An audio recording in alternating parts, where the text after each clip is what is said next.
Greetings, this is Obi-Wan Kenobi, and I have drifted into the underworld. The Star Wars underworld. I have a bad feeling about this. Here we go. We must go to the lower levels. The underworld. You've taken your first step into a larger world. You're after something. Ben. Since I've started the underworld, I've met so many great friends. Chris. I grew up in the 1990s, and mall packaging is nostalgic for me. Dominic. What I love most about Star Wars is that it's fun, and it's all-around good times. So, this is where the fun begins. May the Force be with us. This thing really moves! Woo! I like this! I can't believe you came all this way to see me.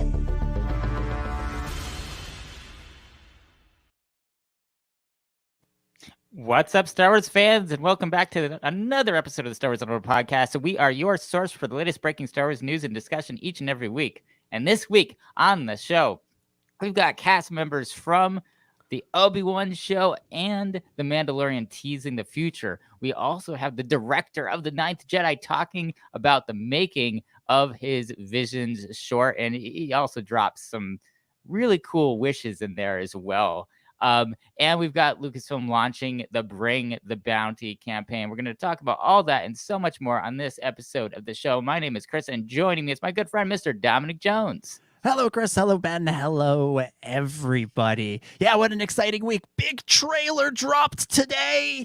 Sure, it wasn't for the Book of Boba Fett, just a cute little animated series on the Star Wars Kids YouTube channel. But, you know, it's fun. I like those too. But, you can tell that fall is in the air now because I've finally started to see Star Wars fans complaining about the lack of a Book of Boba Fett trailer, which, you know, that's when the seasons are turning, right? It happened a little earlier last year with the Mandalorian season 2, and now we're reaching that point with Book of Boba Fett. Although I will say, as a general rule, people have been pretty chill about waiting for the Book of Boba trailer. I think everybody kind of understands that there's that Disney Plus preview day coming up next month, and that the show doesn't even really premiere until basically next year. So we don't have to rush the process. We can just enjoy everything else that's going on until we get to and we'll get to the Book of Boba when we get to it. But, you know, like this summer I was saying they were going too fast. So I'm enjoying this slightly slowed down pace before we begin the all-out sprinting marathon that will be 2022 in Star Wars. So lots of fun stuff to get to. It's going to be a great show. Heck yeah. Yeah, I'm fine with there being no trailer. I just want to see the show. We're so close to it now. I'm just like, let's just see the show. I'm fine with that. I want to see a trailer just because I love trailers, and I love specifically doing trailer reactions on this show and doing the deep dives and the breakdowns. True. But I know that we'll get one when we get one. It's not like there's any risk of there not being one. So let's just sit back and relax until we get there. Heck yes. And also joining us, it's Ben Hart, the Star Wars guy. Yeah. So, okay, I have to address something really quick. I'm noticing a pattern here. There's something going on. I feel like I feel personally attacked. Okay.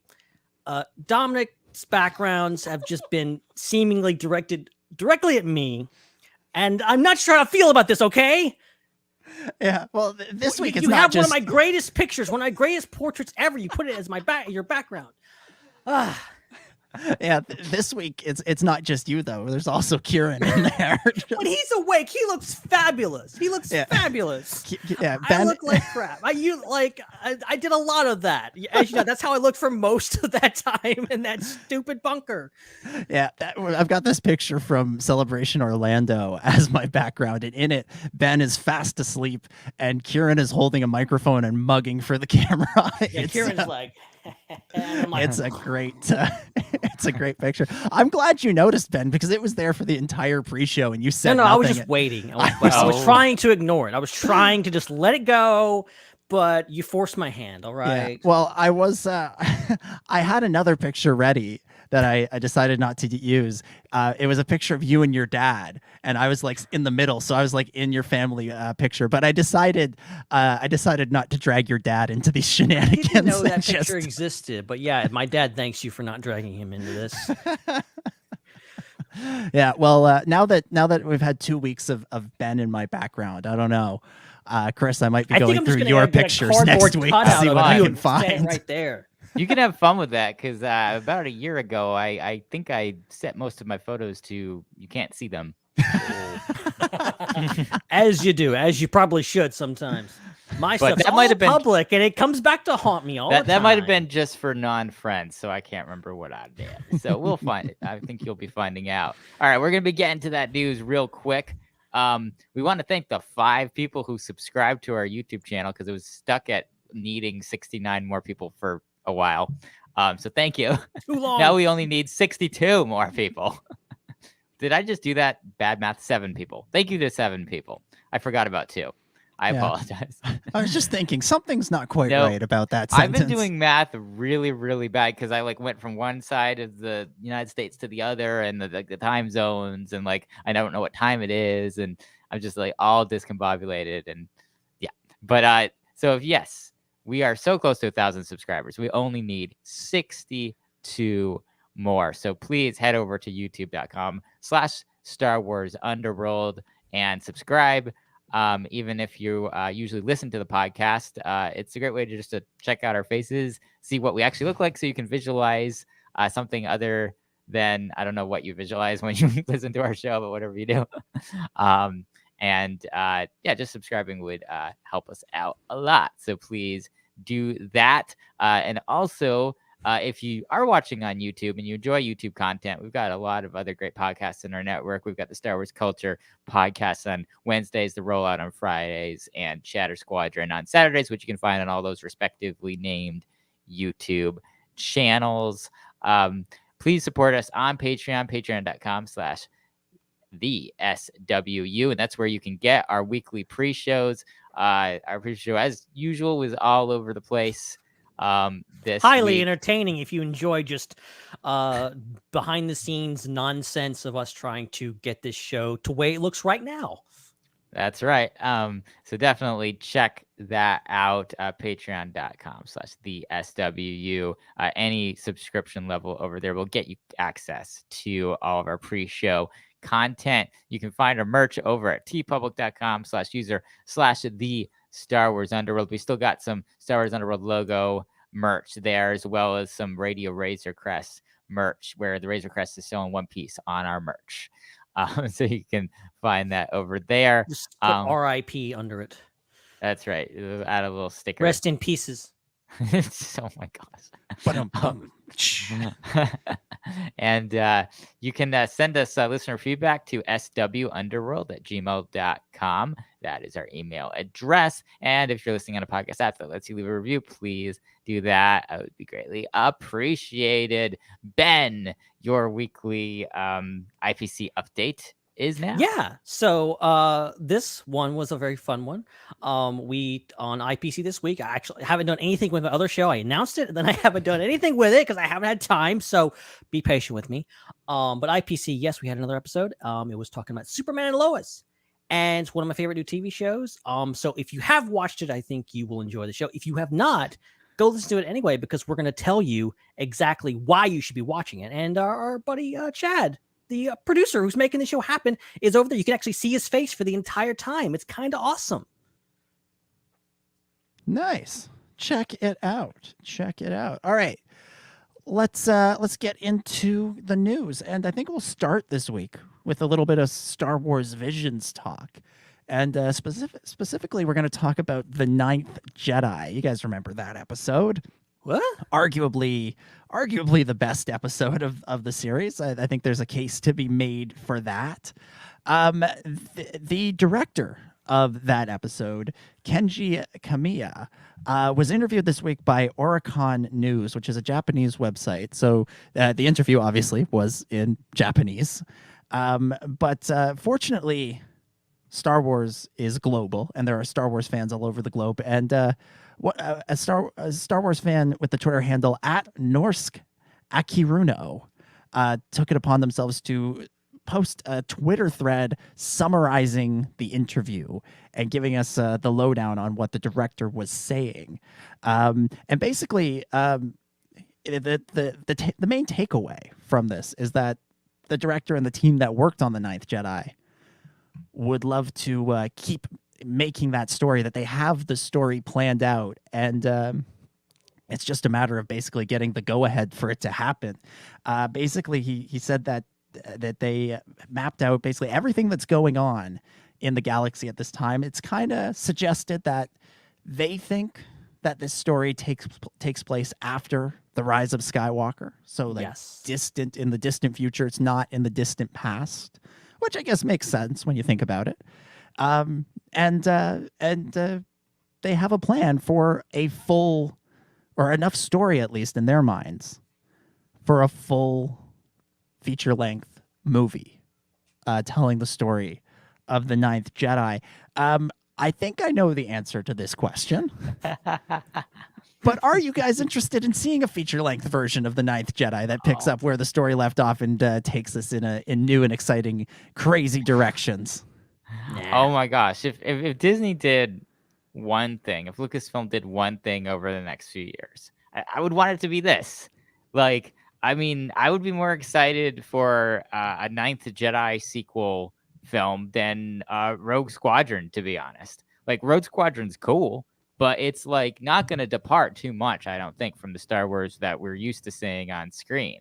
Whereas the opportunity to see that Star Wars anime in theaters would be absolutely incredible, and to see that budget put towards it would be insane.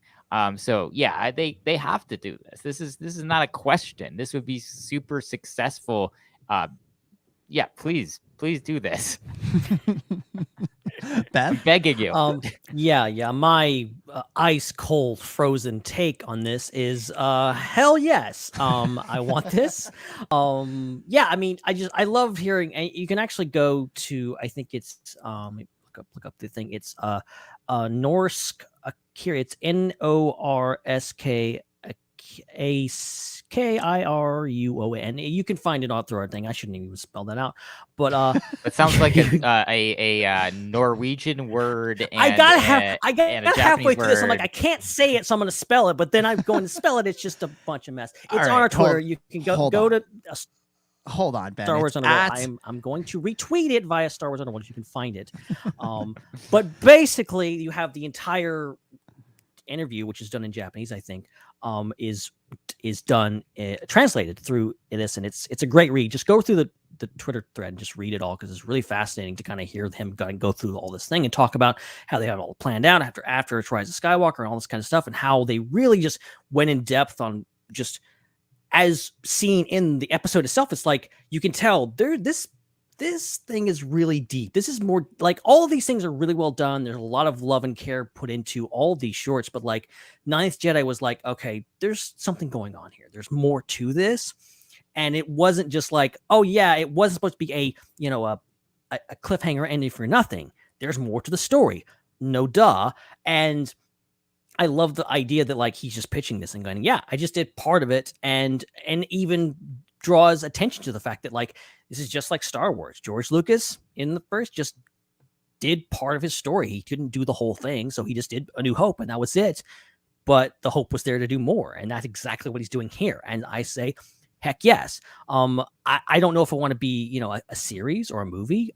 He's specifically saying a motion picture, and I say go for it. Obviously, they have something in mind for a feature film, so like, do that. Like, I've been cheerleading a Star Wars animated movie for so long.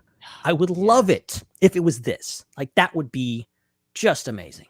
I think it's so unfair that the only Star Wars animated movie that we got was something that was not designed to be a movie, and therefore just did not kind of hold up to what I think Star Wars could have been as an animated film if it was designed to be that. I mean, the Clone Wars movie, which came out now 13 years ago, somehow, Seriously, that was the first 4-ish episodes, like the original actual pilot arc of the Clone Wars series. And we know, season 1 of the Clone Wars, while it had some really great moments, a lot of things were kind of lagging behind, and it took them a while to kind of find themselves with certain aspects of the way the show was made. So it wasn't indicative of what, Star Wars could be in animation. And I think it's unfortunate because I wonder if both Lucasfilm prior to Disney and after Disney has kind of looked at that and thought, oh, maybe we shouldn't do that again. Which sucks because it's like, that was just George Lucas as an eccentric billionaire saying, oh, let's just put the first few episodes of this show and just put it in theaters. Like it did not have a movie budget behind it. The thing I think it cost like $8 million to make, if I remember it correctly. And it made 80. So it still was a great business choice, but very profitable. But it wasn't good because again, a lot of people associate Star Wars animation and the Clone Wars with that movie. A lot of people just watched the movie. They weren't really feeling it because it wasn't at that same level. And then it probably waited till Netflix till they got back into the Clone Wars. So it was an unfortunate situation. I think maybe could have been handled better. And I think the way that what they should have done is they should have just gone and done that again. They should have taken another arc of the Clone Wars, cut it together as a movie, not have like a limited release. Yes, not had a limited release like they did with the Savage episodes where it was just like hardcore fans who even knew about it. They should have just widely released something like Siege of Mandalore so that was what people thought when they thought Star Wars animation. And then you have a lot of people wanting more. And then I think if they had done that, you probably would be in a situation now where it would be more likely you get something like a Star Wars Visions film. Now you have to go off of the success of Disney Plus, which again, I think they'll probably look at the numbers and say, like, how does this translate to the big screen? We know this is successful on the small screen, but should we really translate again? Does it have to be on the big screen though? No, but it better be. I mean, what is the point of making a Star Wars movie and not putting it in theater? I think that's the conundrum, though. That's the conundrum that they're in, is that like they can easily just make a series and put it on Disney Plus and no one bats an eye. But they're gonna have to make a decision at some point. There's going to be an animated Star Wars movie, another one. There's going to be animated projects or just live action products that are maybe more geared, like lower budget, whatever, that could just go on Disney Plus. Will they just, and we're seeing a massive, just an uproar in the cinema community of like, what goes to theaters, what doesn't. You have Netflix, I think, committed to like a film per week every week this year. And so much stuff is happening on streaming that, like, why wouldn't they just make a movie that just goes on Disney Plus? But at the same time, it's a Star Wars movie, and they've already learned that they can't just pump out Star Wars content. They can't just pump out Star Wars movies. It has to be something special. And I think it would be a disservice to like make a Ninth Jedi movie and then just only put it on streaming. Yes, put it in theaters too. Why not? And I think the thing too about Netflix, and maybe I'm wrong about this, but I feel like a lot of Netflix's movies are more drama type films. Like, so it makes sense, to not put those in theaters. And I feel like sometimes they still put their movies in theaters too. Like, if I remember correctly, I think Marriage Story did end up in some theaters. Yeah, they do limited releases in places where there are lots of critics, so LA and New York, so that they can technically say that they were released. Okay, so that doesn't count. And then therefore be eligible for certain awards and yada yada yada.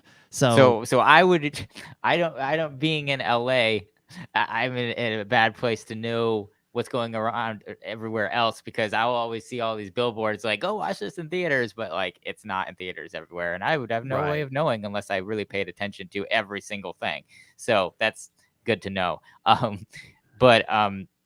Yeah, so it's like, I feel like basically the issue is, if you're gonna make a movie like The Ninth Jedi, that needs to be in theaters.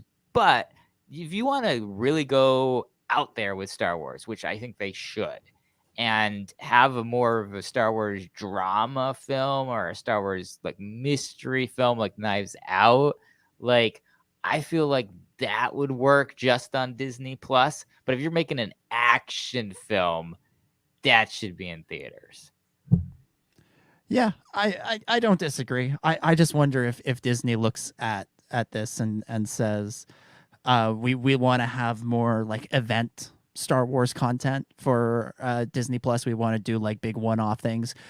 So let's do an animated movie. Let's say, okay, here's the Ninth Jedi, or here's a movie here's Star Wars: The Ninth Jedi. It's 2 hours and 20 minutes. Because that's how long all Star Wars movies have to be, and here it is on Disney Plus, in ready to go.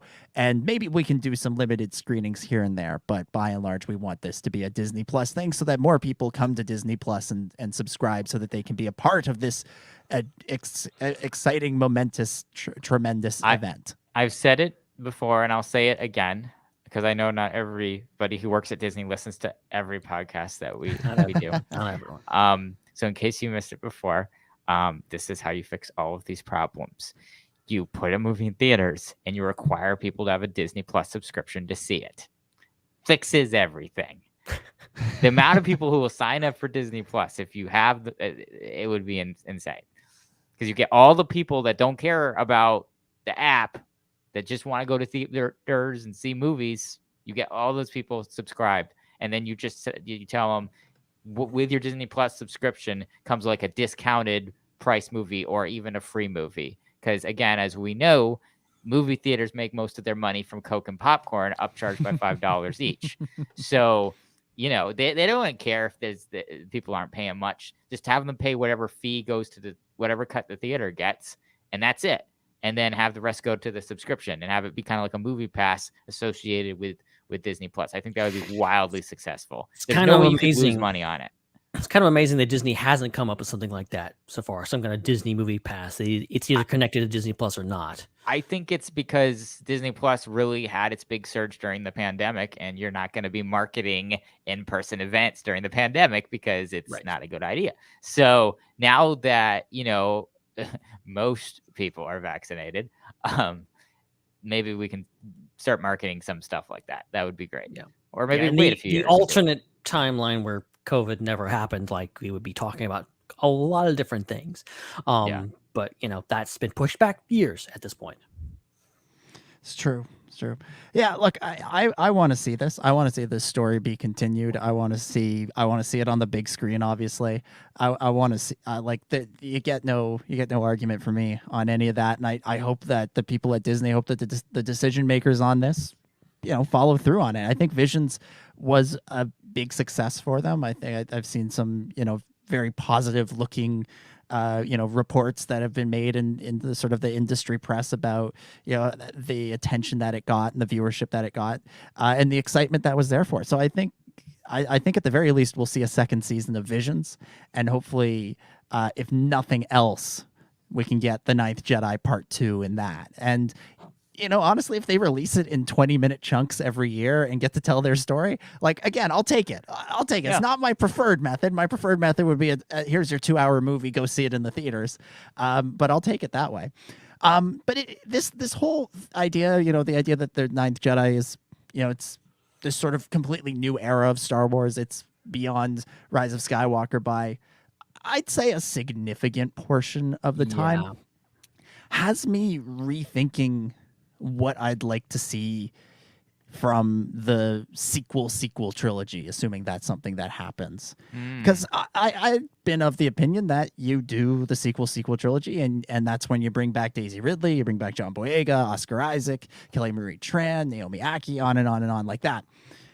And after reading that, they, at the very least, they were thinking about this movie as being post Rise of Skywalker.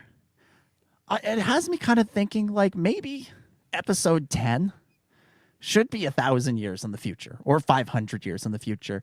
And you'd still have connections and that sort of thing by having Force ghosts, perhaps, can show up, because I'd still want Rey to be involved in some way, or maybe even Luke or Anakin if Mark Hamill and Hayden Christensen are interested and still around.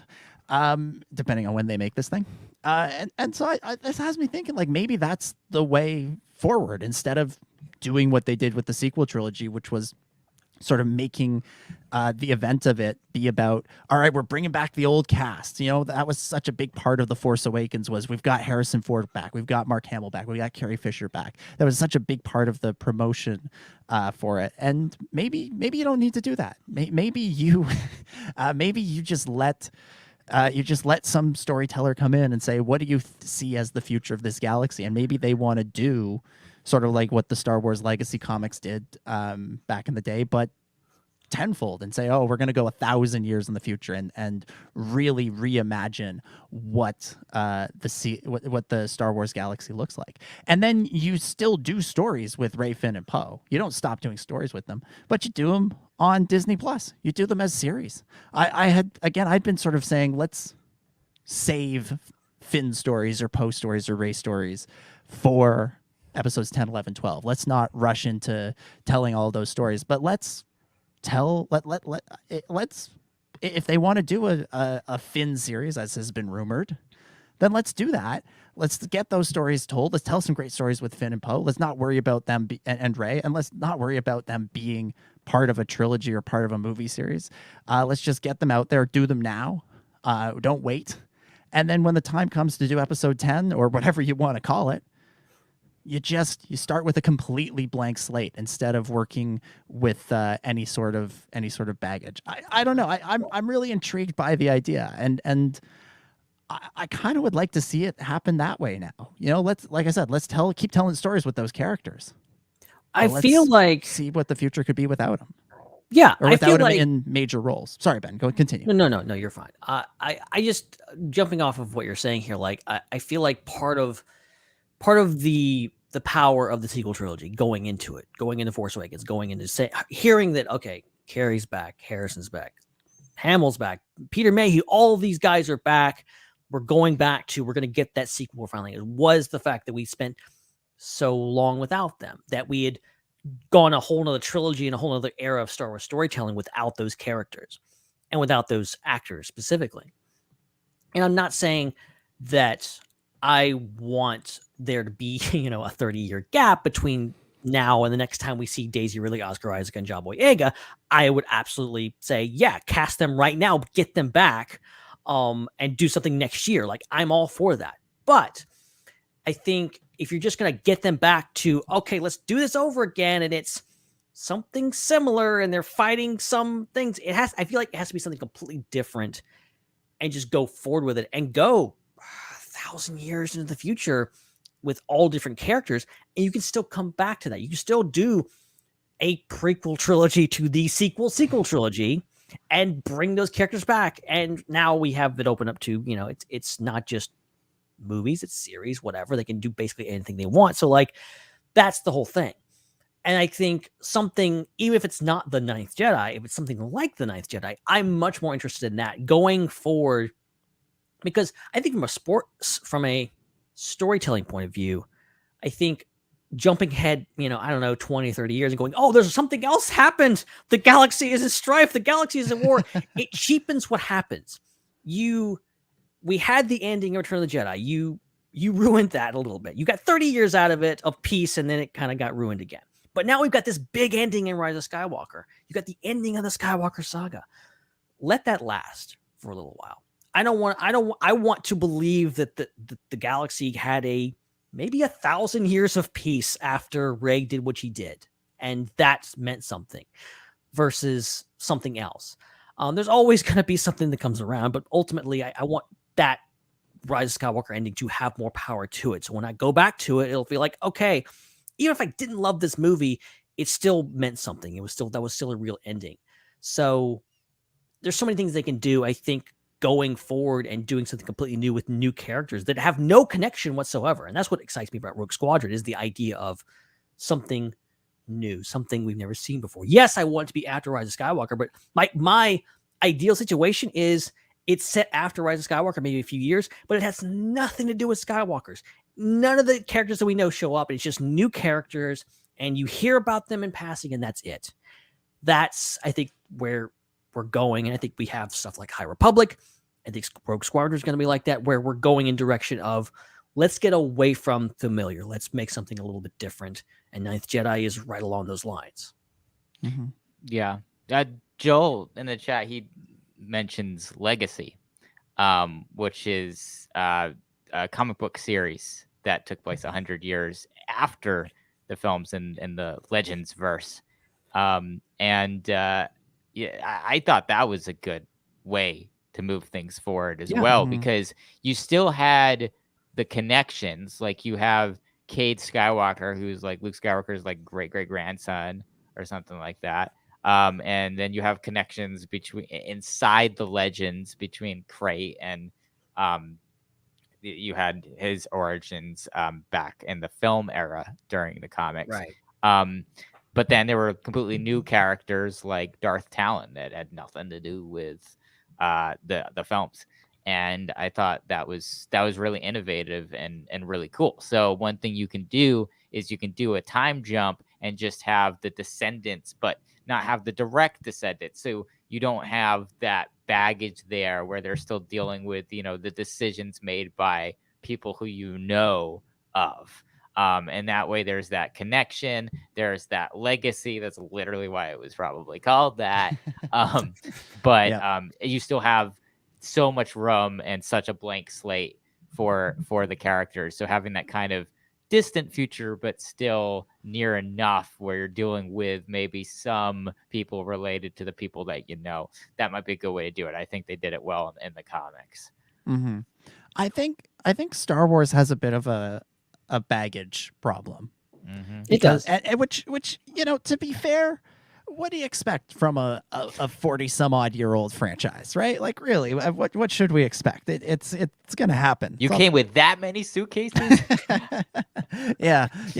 Star Wars is the guy showing up at the hotel with like just getting suitcase out. The bellhop's like got too many of those rolling things. Anyways, he's that guy on the airplane that's got like he's trying to shove like 5 bags into the overhead. And you're like, I just want to get to my seat. Come on.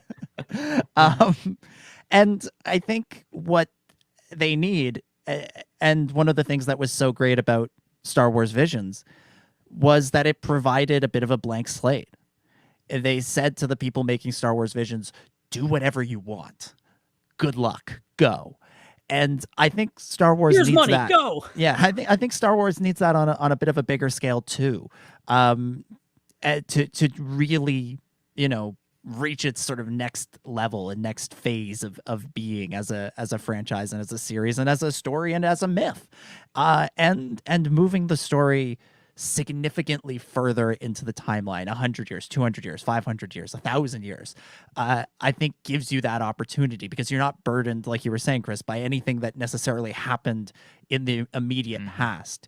And you can still have connections. I think you should have connections. I would quite like it if we went and saw, Star Wars Episode 10, Legacy of the Force in 2031. I would be pretty happy if there was a character that showed up with the last name Solo, and we didn't know, are they the great grandson or are they great grand uncle or grand niece? No, they just Joe Solo just showed up to the First Order conscription when it was like, I don't have a last name. All right, your name's Joe Solo. Joe Solo. Yeah. Or someone with the last name Skywalker. Imagine the theories, man. It's like older Finn Wolfhard just shows up. He's like, oh my gosh, I know whose kid this is. Oh my. Or you could have someone with the last name Skywalker, but they could be nothing like any Skywalker we've ever seen before. One of the things that I thought was really great about the ending of The Last Jedi was that I felt like it provided as close to a blank slate as they could have in those films. You could never have a true blank slate coming out of 2 out of 3 movies into a trilogy, to the end of a trilogy, but it provided a bit of a blank slate, and the direction JJ chose to take it, well, that is what it is. But I think taking that idea of, we don't know that there's a Palpatine still around, we don't know that there's an Empire, we don't know there's a super weapon, we don't know that any of this is there, and just shifting it down in the timeline and saying, oh, and we also don't know who any of these new characters are, who any of these hero characters are. Maybe that's the way forward. And then, halfway through the movie, our Skywalker character is having a moment of weakness and they're not really understanding what's going on, and then over their shoulder a blue sparkly glowy appears, and maybe it's Rey, maybe it's Luke, maybe it's Anakin, it's Jar maybe it's Jar Jar, maybe it's Leia with some CGI magic. Who knows? I I think that could be a lot of fun, and you'd still be building off the mythology and the legacy that was established in the first 9 movies, as well as all the series and everything that comes in between, and just go with it and go for it, and build on that, expand on it in a new, interesting way.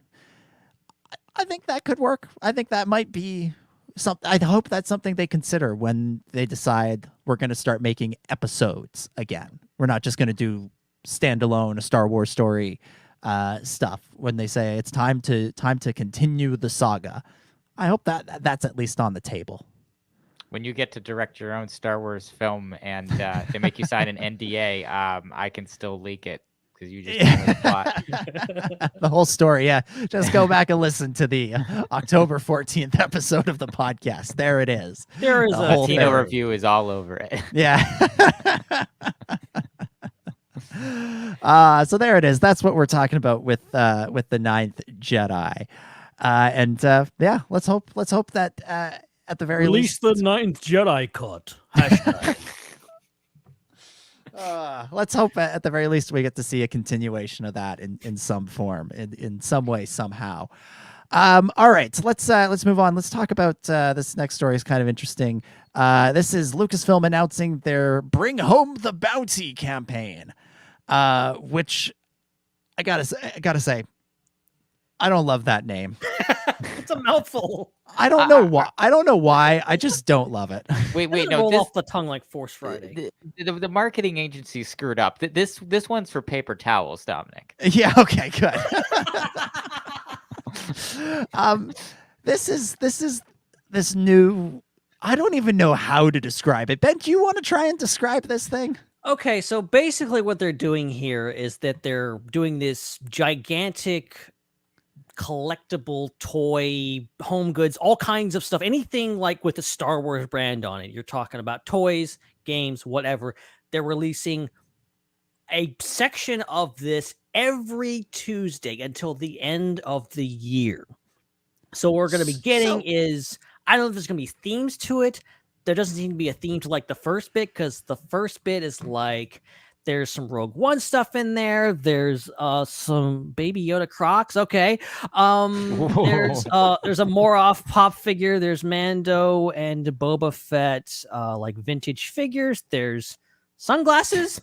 Look at those. Those are great sunglasses. There's a Her Universe 50th anniversary Lucasfilm like bomber jacket, which is pretty cool. Ooh. So there's some good stuff in here. This is Ooh. just like the first wave of it. I do actually like this jacket. I gotta say it's pretty cool. It's That's kind. awesome. I don't know if anybody who didn't work at Lucasfilm at some point in the last 50 years should get to wear it, but it's a cool jacket. Yeah, but I mean that's basically it. So it's like a mini Force Friday, but it's on Tuesday and it happens every Tuesday Didn't they do Book of this Boba Fett. last year with the Mandalorian or the year before? There was one year where I felt like they did something Yeah, they did similar. something similar, Yeah, didn't they? it was just another Mando Monday. Yeah, Mando Mondays. That was better. Why did they use Mando Monday again or Boba Monday? Yeah. I don't know. So why is it a campaign though? Why is it called a campaign? That's what they're calling it. Like, and that's the what best is- way. Like I don't know what else to call it because I It's was an like advertising reporting this. I'm like, campaign. what? Okay, advertising campaign. Okay, fair enough. Okay, but and then they say the hunt. I thought this was going to be like some kind of scavenger hunt thing where you have to Yeah. Oh, it is unlock because clues. none of gotta the hunt for the stuff will be in Crocs. stores. You will have to hunt for it. None of the stuff will you actually see in a store hanging on a shelf. You're going to be Dominic Jones, the crocodile hunter. You're going to be hunted for those Star Wars Crocs. Yeah. Okay. Okay. So Boy, basically, it might someone get me some Star Wars toys. Jesus. I quit. Sir Benjamin, the Star Wars gentleman, All has right, made enough his of that. return. Enough of that. So basically, all this is once a week they announce a new product, and then it goes up for sale or for pre-order. Is basically what this is. Yeah, because some Yeah. of the stuff isn't Okay. live yet. Because like the figures are for pre-order now, so you can get them, and then maybe by 2025 you'll get them. Because that's how that works. Where's But, my Star Wars lettuce? Yeah. That's all yeah. I want. Now you'll be able to find that no problem in your local produce. Everything else now. Lettuce is tough because it's like when they make the Star Wars soup, that stuff's on the shelf for 5 years. I have no trouble. I can wait and get it, try to find it. But the lettuce that goes real quick, so it's hard for me to find that. Nah, like the You Star gotta Wars, be more Star on Wars it. You just- bananas. Yeah. And those Star Wars grapes.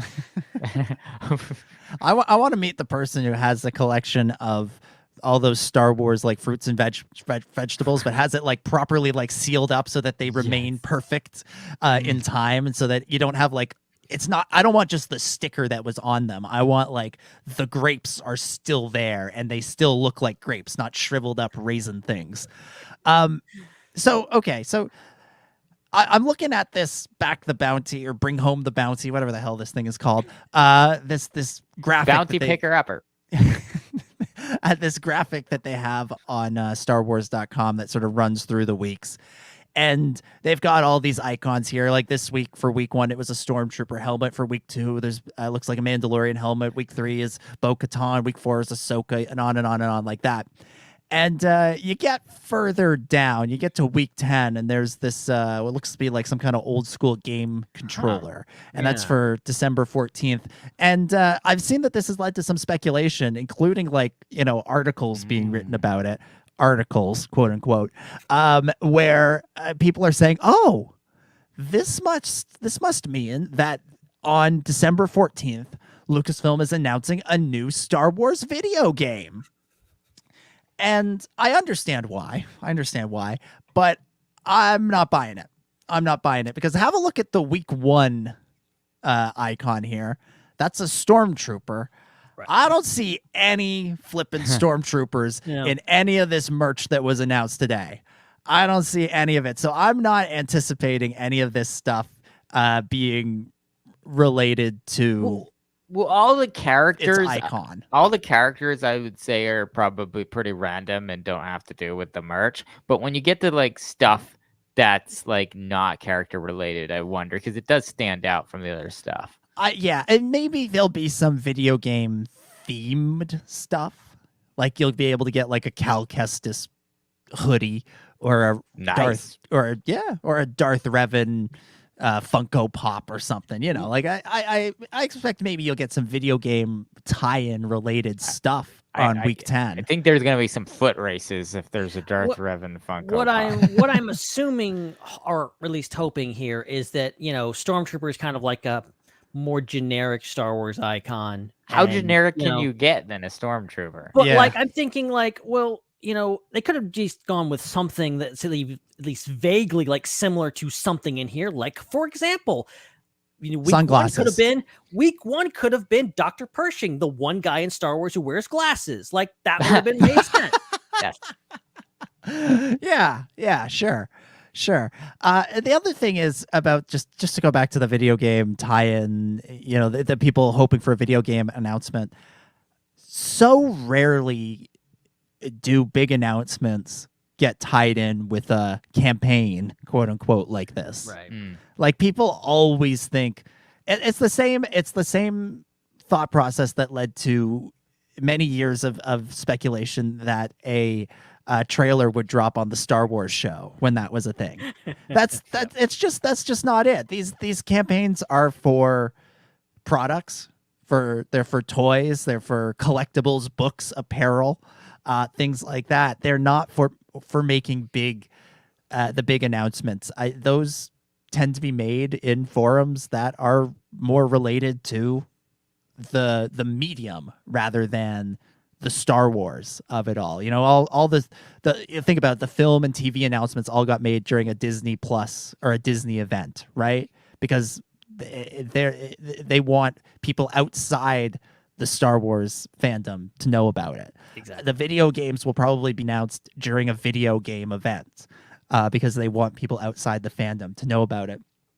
With with these lovely Crocs and these sunglasses and Funko Pops and retro series action figures, you're kind of preaching to the choir with that stuff. You want us to know about it. You want Star Wars fans to know about it because you want the people who are going to buy these things to know about it. And the only people who are really going to be interested in these things are hardcore Star Wars fans, or collectors. Like that's who this is for. So look, as always, I love being wrong. I would love to be wrong, but I would be willing to make a significant wager that there will be no Star Wars video game announced on December 14th. I think the best you can hope for is like, another one of the, addition to the gaming greats line of figures, another video game figure or maybe a bath towel with a Star Wars controller on it. Like that, something like that. Think along those lines. Yeah, exactly. So that's the Bring Home the Bounty campaign. It was very such an exciting thing. I don't know. Maybe I'm just maybe this is just me, but these like, hey, we're making a product announcement every week things. I don't know. They don't, for some reason they don't hold much appeal for me. I like the all at once. We're dumb enough to talk about it every week on our podcast. Oh yeah. So, they know what they're doing. I mean, this is the Galactic Home Shopping Network. This is what this is. Yeah. Please call 1-800-433-4444 right now to get $10 off your Baby Yoda Crocs. Your Baby Yoda Crocs. All right, limited supply. Let's move on. Let's talk about Obi-Wan Kenobi, the show. Kumail Nanjiani, he's in the show. We don't know who he's playing, and he won't tell us. But he was interviewed by Rolling Stone this week, and they asked him about being an Obi-Wan Kenobi, and they asked him about what it was like to play the part that he played, again, without revealing much about it. Here's what he said about how he got the role. He said, quote, "My agents called me, and it was the whole group of them that never call you. And I was like, okay, this is either really amazing news or really awful news. And they're like, they want you to play a part in Obi-Wan, and apparently it's substantial. So then I talked to director Deborah Chow, and we had a great conversation. And the character sounded awesome. I was so excited about this character. We haven't seen this exact thing in Star Wars yet. This is like a new version of a type of Star Wars character we've seen before." And she was trying to sell me on it, and I was like, I was gonna do it before the conversation. It was kind of perfect. Right after quarantine, I got to go do a job in town, and it was Star Wars. It was just the most joyful first job back possible. I didn't know how I could beat the amazing experience I've just had, which is a Marvel movie with Chloe Zhao, who is amazing, and maybe the greatest cast ever assembled, and then have Obi-Wan as the next thing, which is another really fantastic cast. Ewan McGregor, really? I don't know where I go from there. And so I decided to walk into the middle of the woods. just wander off. I think that's about what most people would do there, Kumail. They asked him what it was like on set, and he said this: "I had this moment. I'd heard Ewan McGregor was super nice, and then we got to know each other a little bit, just hanging out and talking. And then there was this weird moment where I'm talking to Ewan, and they yell action, and then he start talking to me, and I was like, oh, I'm talking to Obi-Wan right now. This is not Ewan McGregor. This is Obi-Wan that I'm talking to. My character is supposed to be a little bit intimidated by him." And I was a little bit intimidated. It's effing Obi-Wan. What are you going to do? And finally, he talked a little bit about filming in the volume, which is we all know what the volume is at this point. It's that, 360, 180 degree LCD screen where thing. I want to live. Yeah. Where we all want to live.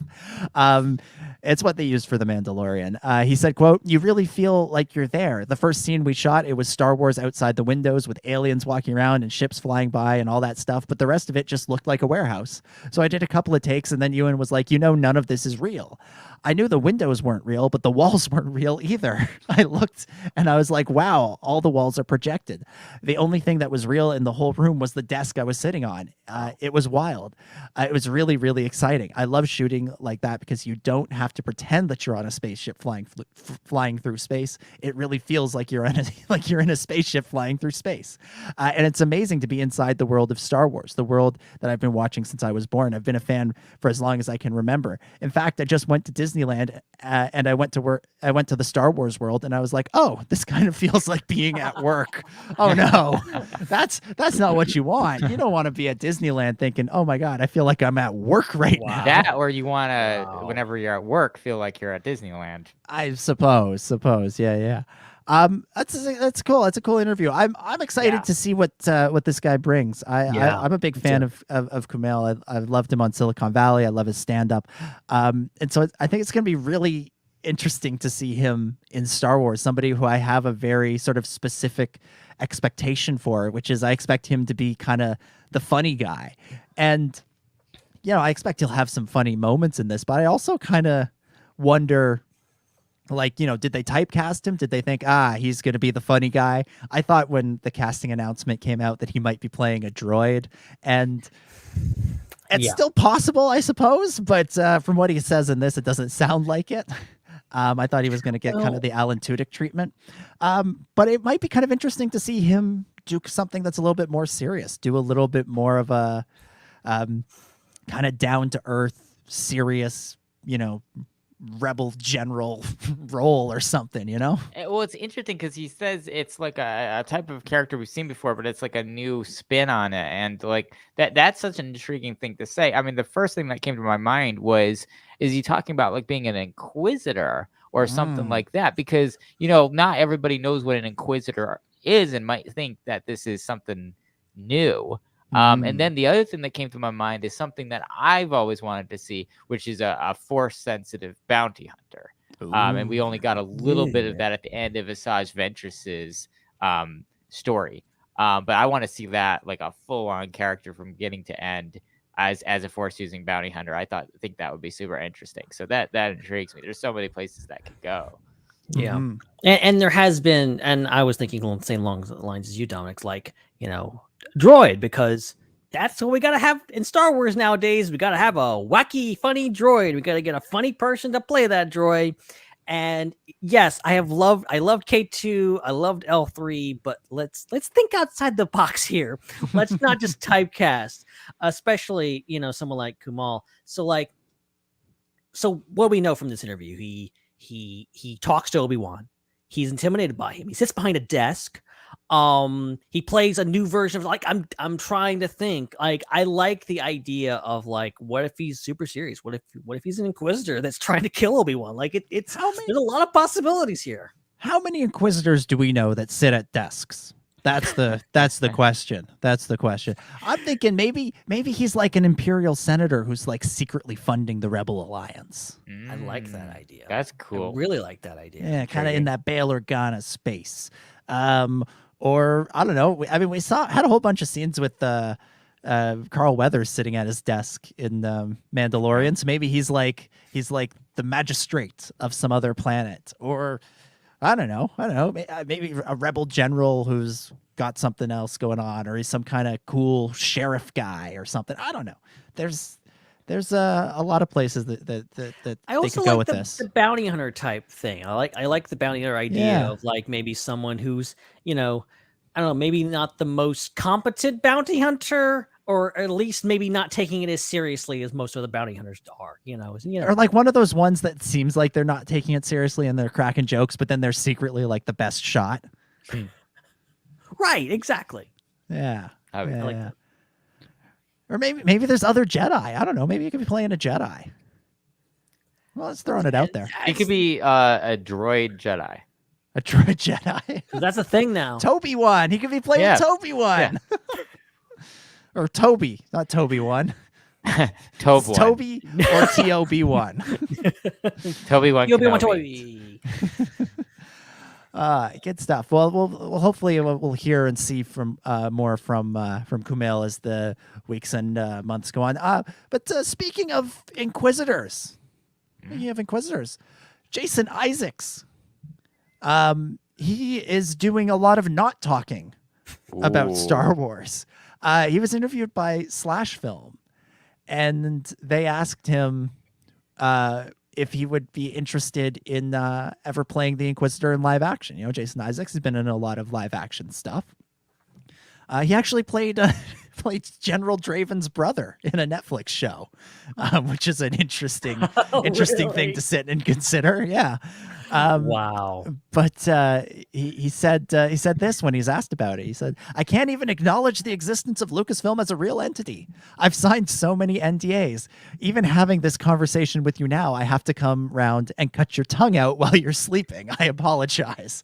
Jesus, this guy really is the Lucius grand. Malfoy says he's going to cut your tongue out. You kind of just want to change the subject, don't you?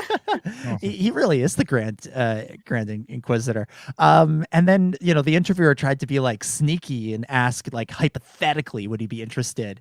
And this is what he said: "There are no hypotheticals. This conversation is to be entirely avoided." I mean, that's a good way of saying that something's going on. So, Grand Inquisitor in Obi-Wan Kenobi or Andor? Have we? Kinda, or maybe Ahsoka. Could be an Ahsoka. I feel like there's a lot of Oh no, shows it can't be an. that- If it was an Ahsoka, it'd be a flashback. Sorry. Or like there's a comic with the Grand Inquisitor like showing up as like a ghost or something like that, I think. It just So pops there's- in and goes boo. Ahsoka, you'll never find Grand Admiral Thrawn. I was the superior rebels villain. Ooh. Hey, we don't know how many Inquisitors. Maybe he's just playing another Inquisitor, just inexplicably. He's playing the Grand Inquisitor's brother. That's who he's playing. Yeah.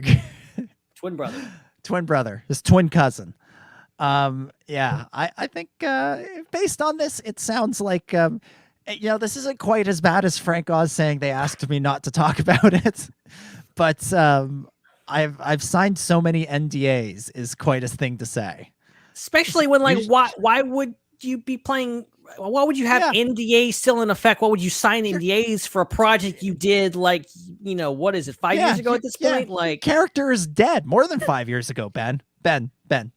Star Wars Rebels, I believe, premiered 7 years ago this month. Oh, get out of here! No, You're lying. You're lying. You're saying that the kids in first grade, second grade, they're reading Star Wars books now. They weren't alive when Star Wars Rebels premiered. And you realize they recorded that dialogue probably years before the show even premiered. So he probably recorded in 2013. So sorry, he recorded. It's been a decade since he's been in Star Wars. Yeah, so the show premiered 7 years ago. He would have recorded his stuff almost 8 years ago. Wow. Yeah, interesting. Pretty soon we're gonna come up on the 5-year anniversary of Resistance. Yeah. Oh man. We will throw a party here. They won't even acknowledge it over at StarWars.com, but we will have a party here. We'll have Kaz and Tam and Yeager. We'll invite the whole cast and all the guest stars that think their show was canceled, that think they didn't get to be in Star Wars. Get Lucy Lawless, Paul F. Tompkins, get to feed Diggs and Joe Manganiello. We'll bring in Oscar Isaac, and he'll be like, "What are you guys doing? I don't remember this at all. Where's my house?" Gwendolyn Christie and the other person who randomly took over the role for some reason in season 2. We'll get them all. All right. Let's talk Mandalorian. Mandalorian season 3. It's filming, and it has been for a while, but one person who's showing up for work this week is one Carl Weathers, aka Grief Karga.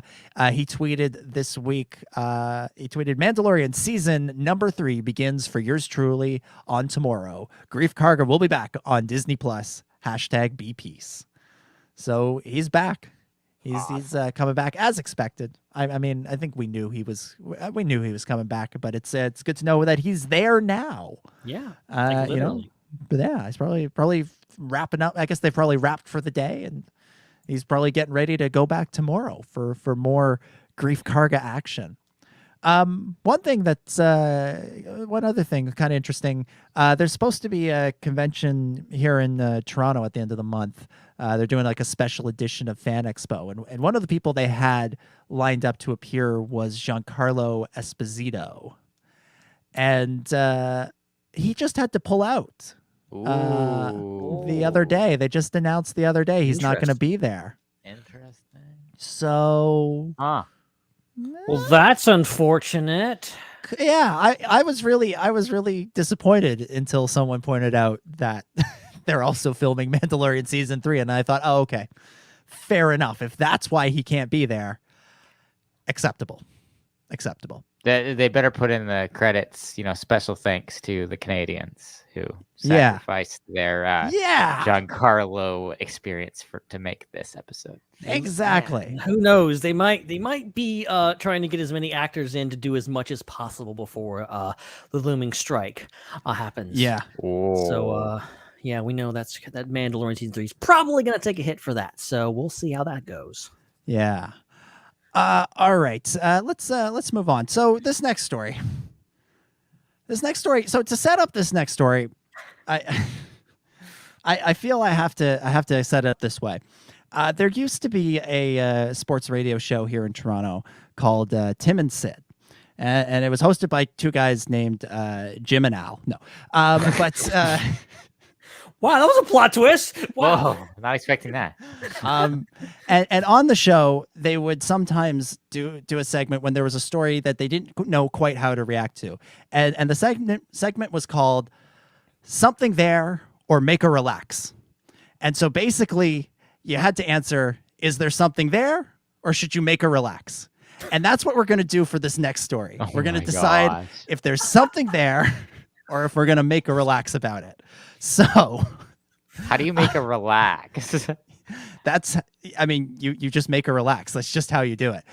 So this is okay. I won't question this. I'm just going to go along with this. So I need this weird Canadian thing. Okay, let's go. I'm gonna try to make one while you talk. Yeah. Okay. Good. So this is a story. This comes from graciadaily.co.uk. Daisy Ridley, Ray. She was being interviewed about this new project that they have that she has going on, and she was asked about Star Wars. And this is the question. They say, your final Star Wars came out in 2019. Was it weird saying goodbye to the franchise you'd been a part of for such a long time? And this is what Daisy Ridley said. She said, my God, I was so sad. I spent a lot of time crying. I really felt like I was grieving something. They were my people for so many years. John Boyega and I met when we were both 21. We were both so young. We started this thing in our early 20s, and now I'm 29. But we all keep in touch, even though John is the busiest man in the world. I went for breakfast with Kathy Kennedy the other day, which was so nice. Jodie Comer and I text all the time. It was a wonderful experience. So what were something there or make a relaxing? Is Daisy Ridley and Kathleen Kennedy having breakfast together? Are these just two friends getting together for breakfast and we should make a relax? Or could they be discussing something else, in which case there's something there? So Ben Hart, the Star Wars guy, answer me this. Something there or make a relax? Obviously they're making a Star Wars movie about the origins of Rey, and they're bringing back Rey's mom, Jodie Comer. So, that's a thing that's happening, for real. It's confirmed. Put it on. Mike Zero, get on it! So, you think there's something there? Yeah, I don't know. This is so bad. Come on, Kathy and Daisy, come on, going out. You can't do this to us. You can't just say stuff like this, Daisy. If it's just a normal thing, then just keep it to yourself, all right? Don't torture us. Don't drag us into this, because now we have to deal with this. I have to think about this for the next 3 years and think, oh, what was Daisy working on? Oh, absolutely nothing. It was just Kathy wanted to have lunch. Ben, I feel like this game has broken your brain. It has! Chris, something there or make a relax? All right, I made a relax. For those of you listening, go to YouTube to 1 hour and 3 minutes into the video, and you can see what it looks like. It has relax, not relaxed. It looks like you've hung a pen with a noose. Is what this does not look like that's not a good make a relax. Hammock. It's a hammock. How dare you? This is a relaxing device. I feel like the context of the conversation is talking about how Daisy is like post Star Wars life. Daisy's Star Wars retirement and what's it like, and how she still talks to people involved with Star Wars. Like that seems like the vibe that's going on there. I feel like if she was if that lunch was about, or breakfast, yes, brunch, if that breakfast was about Star Wars, I think first of all it would have a different tone. She'd be more like, oh, well, you never know when I'll be back, or something like that, or things could always happen, so first of all there would be that tone, and then second of all, this breakfast wouldn't be mentioned. There would be those NDAs and it's like Jason Isaacs is talking about. So I think it was a business conversation. I don't think this would be so casually mentioned in an interview like this. So I think for those two reasons, I made the relax device. Made the relax. It's good. It's good. Yeah, I'm with you. This is definitely a make a relax situation. If it were something we wouldn't know about it would just be kind of something that didn't get talked about, or get talked about in a different way. The only way I could see is that there's something there is if she just accidentally said this, like if it was a slip of the tongue when she was just sort of going through her mind of the Star Wars people that she's talked to recently. She says John is super busy, but who else have I talked to? Oh, Kathleen Kennedy. We had that lunch or that breakfast, and I can't mention what we talked about. So who else did I talk to? Jody. We talked to Jody lately. So it's possible, but unlikely, which is why I'm giving a solid make a relax to this one. All right, that was that segment. Let's move on. I feel like I tortured Ben with that, so I'm sorry, Ben. No, I'm fine. I'm totally fine. All right, next up, we've mentioned this a little bit off the top, but this week on the Star Wars Kids YouTube channel, a new miniseries, a new web series, animated web series was dropped called Star Wars Galaxy of Creatures, and there's a pretty sweet little trailer for it. Check it out. Hello, fellow enthusiasts! Ari here on yet another mission for the Galactic Society of Creature Enthusiasts. You have questions about creatures from all over the galaxy, and I'm on a mission to answer them. Tauntauns can be used as mounts in extreme cold conditions, but how are we going to tame one of these noble steeds? The Society wants to know if we can train these guys to be guard animals. This little one has a lot of energy. Oh, wow! Porgs! Now sit. Sit.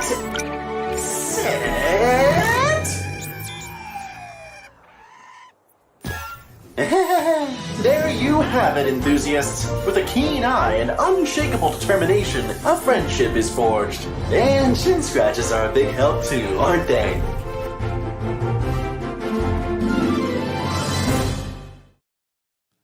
There it is. That's Star Wars Galaxy of Creatures. It's cute. It looks like fun. I think I watched one of the episodes. I watched the Porg episode, and they're like 2 minutes long, and they're basically the tone that you saw in there. That's what it is, and I like it. I like that there's these little things are being made. I like that there's little things that you can easily be shown to kids that are kid friendly and expand or introduce them to the Star Wars galaxy in fun ways. So I like it. I'm not going to do week by week breakdowns of it, but I'm glad it exists. That's all I wanted to say, and I wanted to watch that trailer because it's pretty cute. It feels like a meshing of like Galaxy of Adventures animation style with like just taking stuff out of the visual dictionaries and just putting it in animation, like taking just the random facts that are be like, oh, Porgs live like this long and all this kind of stuff, but it's gonna be really goofy and funny. I think that's great. I'm gonna watch the heck out of this. I didn't even know he was out. So I think this is great because the problem that I had with the previous animation and animated series at this level was that I think they tried too hard to emulate like the Clone Wars or the films.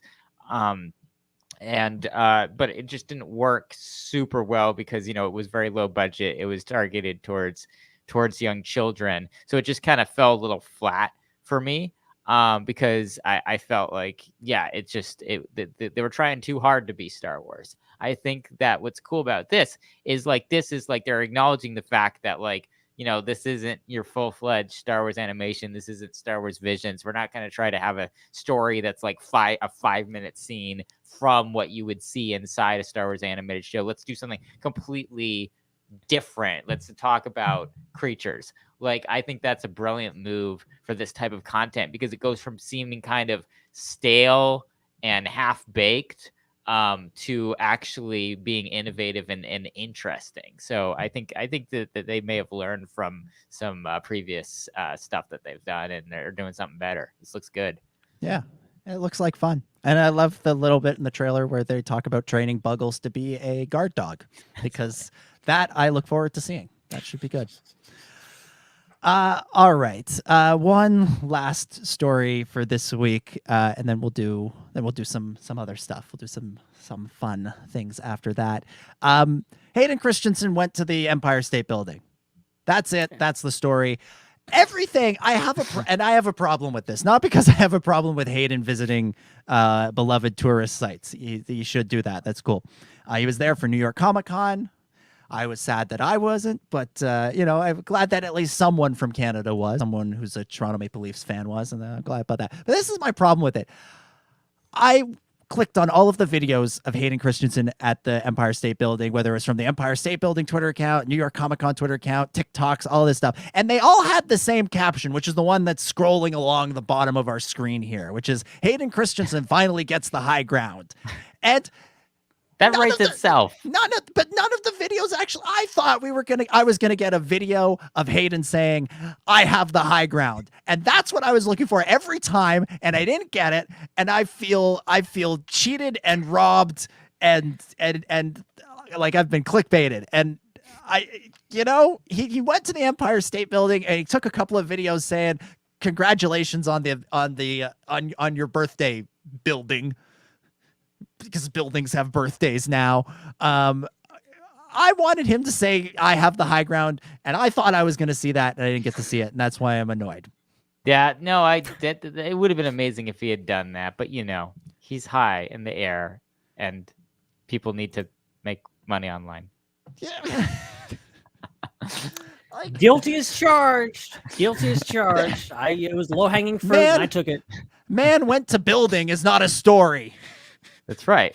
So it is when a certain man is Darth Vader and he went to the Empire State Building, okay? Oh, that's right. That is news. Yeah, that's a better... See, that I would feel less cheated by that headline.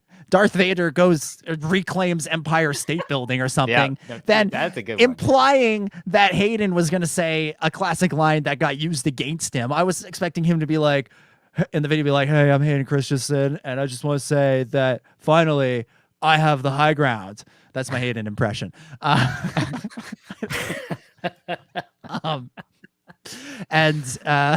what I was expecting. More like a Californian than a Canadian there. Yeah. Well, you're right. You're right. Hayden Christensen be like, "Hey, this is Darth Vader, and I got something to tell you all about. Guess what? I got the high ground." I suddenly became Southern at the end there. I don't know what happened. I don't know what this this Dominic fusion that's happening after you tried to not sound like me. Your accents are just fluctuate just as much as mine, I think. I don't know what that was. This is what this story has reduced me to. Look. Let's just face the facts here. I am so glad that this top hat is right here, 1,000 miles away from you, because if it was on your head, I don't know what would happen. Oh. Lord have mercy. This is what you all have to look forward to in May next year. Yeah. All right. So that's the story. That's all the news. That's all the news we have time for. I figure we haven't done this in a while on the show. We haven't, unless you guys did it the week I wasn't here. We haven't. Yeah. Did you? I don't know what you're going to say. I thought you could read my mind. I think we should take questions from the live audience. Oh, AMA, let's go. Yeah. We've got the. This is why you got to tune in live. You can fire off questions. So anybody that's watching this or listening, if you're not if you don't actively have the tab open, if you want to throw out questions for us, you want to talk, you have things you think we should be talking about in Star Wars, just throw them out in the chat. We're not going to do calls necessarily, but we'll do like video, or we'll do like a text chat. You are allowed to call in if you're with Hayden Christensen right now, and he's willing to say the phrase "I have the high ground." Yes. If that happens, call in. I'll give you my cell phone number if that's the case. Do we want to do some listener feedback while people are compiling their? No, I think we should just stall. I think we should just stall until people start posting questions, because I haven't read the listener feedback for this week. I haven't had a chance to read it, so I don't know what it is. There we go. All right, here's a question. Here's a question from Matthew. Matthew, thank you. I knew Matt would come through and get a question in here. He says, "Why do you think so many Vision stories were cliffhangers?" It's difficult to tell a complete story in that short amount of time, first of all. So having a cliffhanger allows them to tell a story with depth, whereas if you're stuck into the situation where you have to have a real beginning, middle, and end to a complete arc within like 20 minutes, it could feel a little rushed. And those episodes didn't feel rushed. The pacing was great. So that could be why. And then the other reason, I think, is just, they want to tell more stories. So they're not going to completely tie it completely up, because they want to get back to that story in the future. Ben?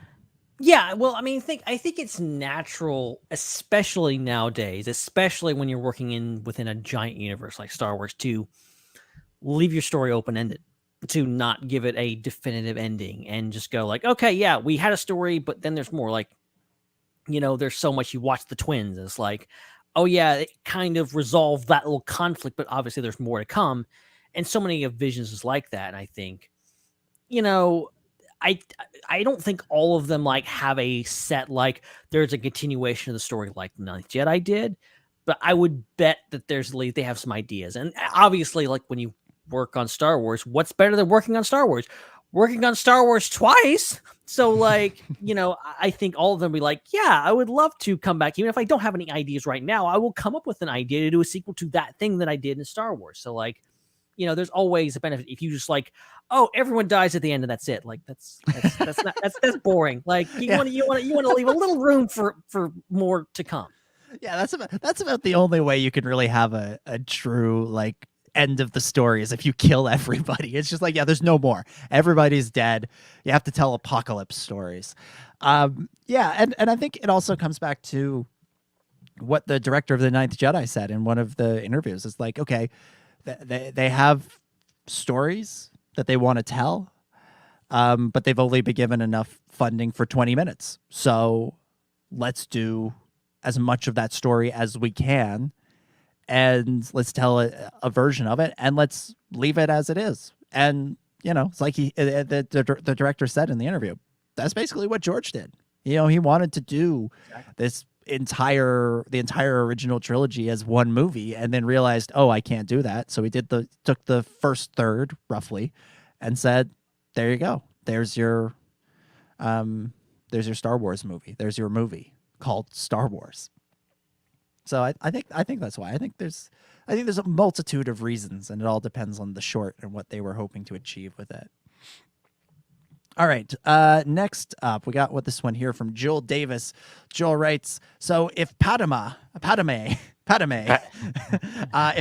sorry, Joel, I'm just teasing, is the main character of episode 1, do you think that the movie lacks her point of view and almost has her a bit too much in the background despite being the titular character?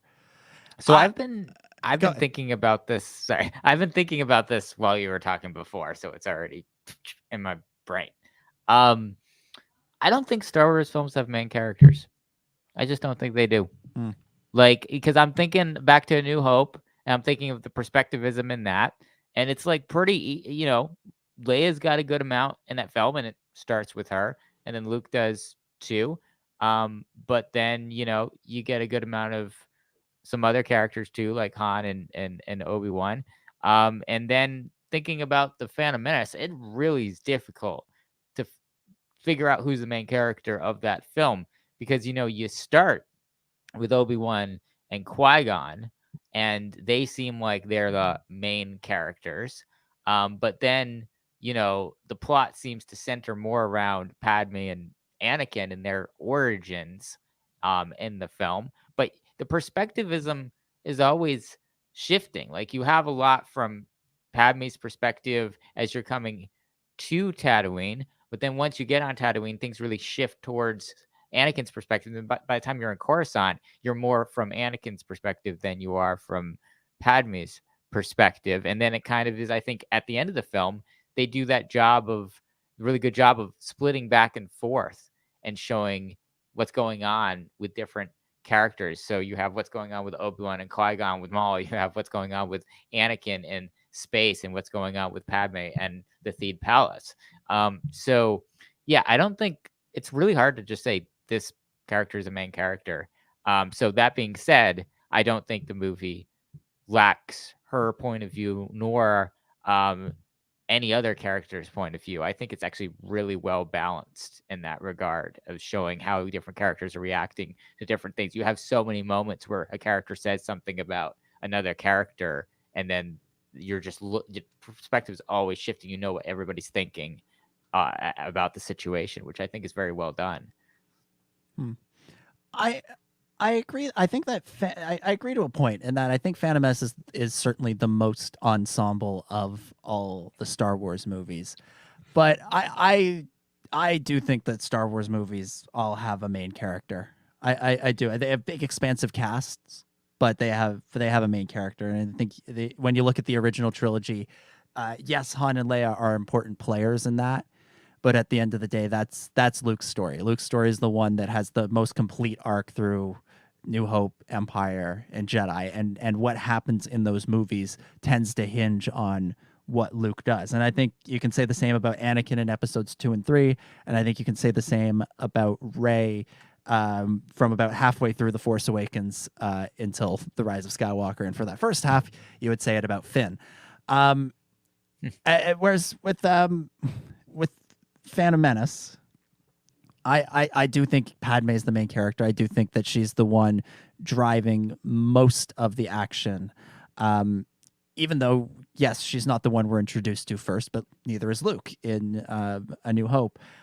So do we lack her perspective? I don't think so. I think, you know, Phantom Menace is, I like that movie. I like it a lot. I think it's a great movie, but it's not perfect. It has its issues, and I think one of the issues that it has is it tends to focus in on different characters for a big chunk of time in the movie, instead of having the A plot, B plot, C plot all kind of running at the same time. It sometimes feels like, okay, here's the part of the movie that's A plot, here's the part of the movie that's B plot, here's the part of the movie that's C plot. Now we're back to the A plot, then we're on to the B plot again, and then we're on to the C plot again. And so we get these things sort of here, there, everywhere. But, you know, like the entire section on Tatooine, yes, she's maybe not the most active character during those sections, but everything that's going on informs the decisions that she makes later on in the movie. You know, her decision to go to Jar Jar and to look at Jar Jar as not just the silly goofball, but as somebody who could be a viable help, that is entirely informed by what she saw Qui-Gon do with Anakin.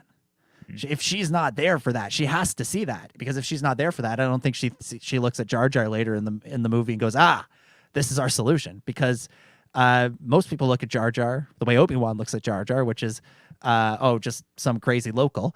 And we also know what Obi-Wan thinks of Anakin, because he compares Anakin to Jar Jar and says, why do I get the feeling we've picked up another pathetic life form? Right.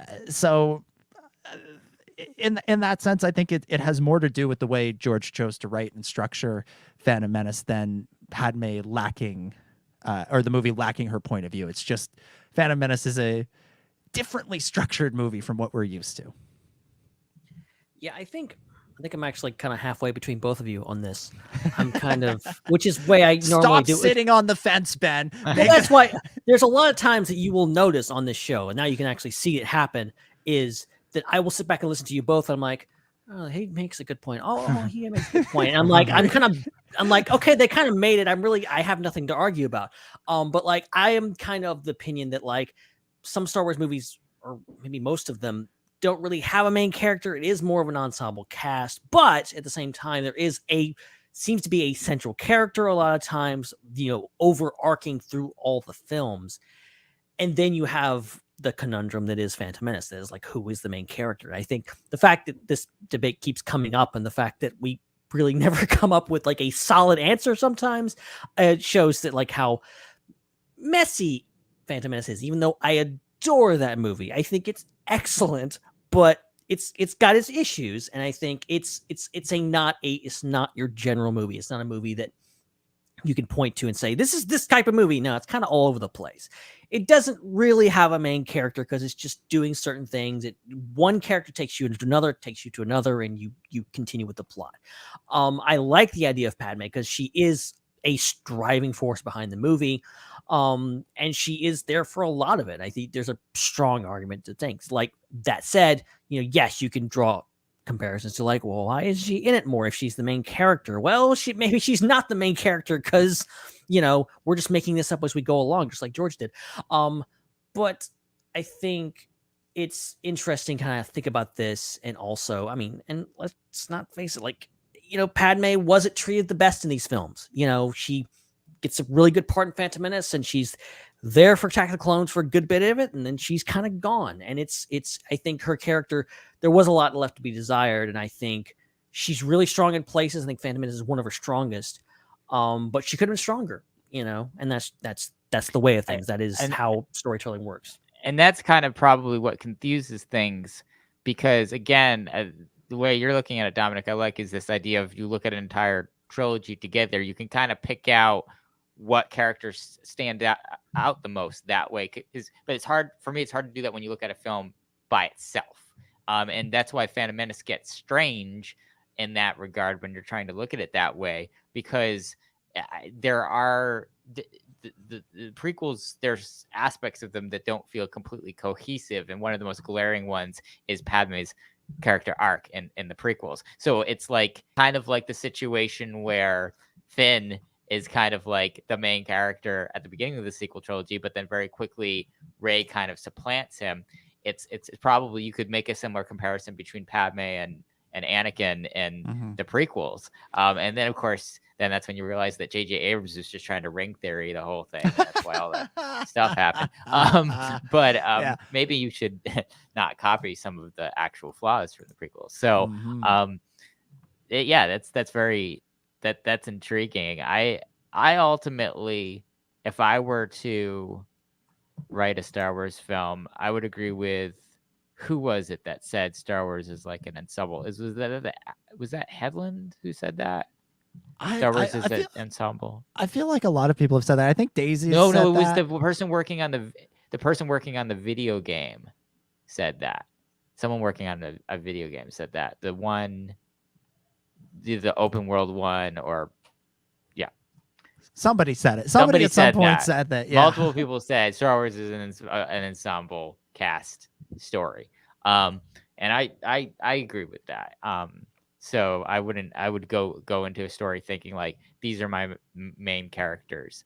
But I think the problem is that you have disagreements amongst different directors, because the prequels are the only films that don't have different directors, about kind of how to kind of frame that. And that's how, I feel like Empire can feel much more of an ensemble cast movie than the other original trilogy films. Yeah. But even with having one director, right? Like to me, it feels like, okay, you have the main character of one movie is Padme, and then the main character of the other two is That's Anakin. why that makes no sense.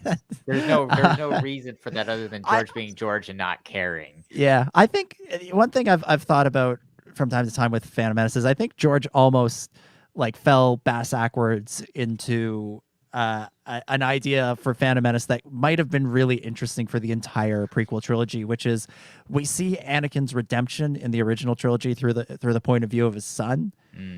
It might have been interesting to see Anakin, the story of Anakin's fall through the point of view of somebody else close to him. And so why not his wife? Why not the mother of his children? And if you look at Phantom Menace on its own and you forget what you know about Attack of the Clones and Revenge of the Sith, a case could be made for that. I ultimately, though, I think George himself was most interested in Anakin's story, and he wanted to see Anakin's story from Anakin's point of view, which is why we see what we see in Attack of the Clones and especially Revenge of the Sith. And you know, I love those two movies, so I'm not trying to make the case for them to be erased from existence.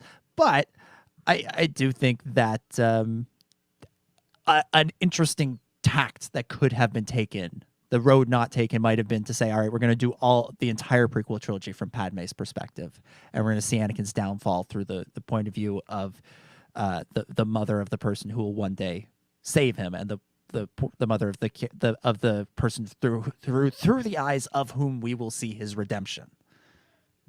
Might have been interesting. Yeah, that would have been great. Next up, we got a question from Dr. Holocron. Dr. Holocron says, do you guys think we'll see Watto in the Obi-Wan Kenobi show? Do we know what happened to him? Is there any comics or anything?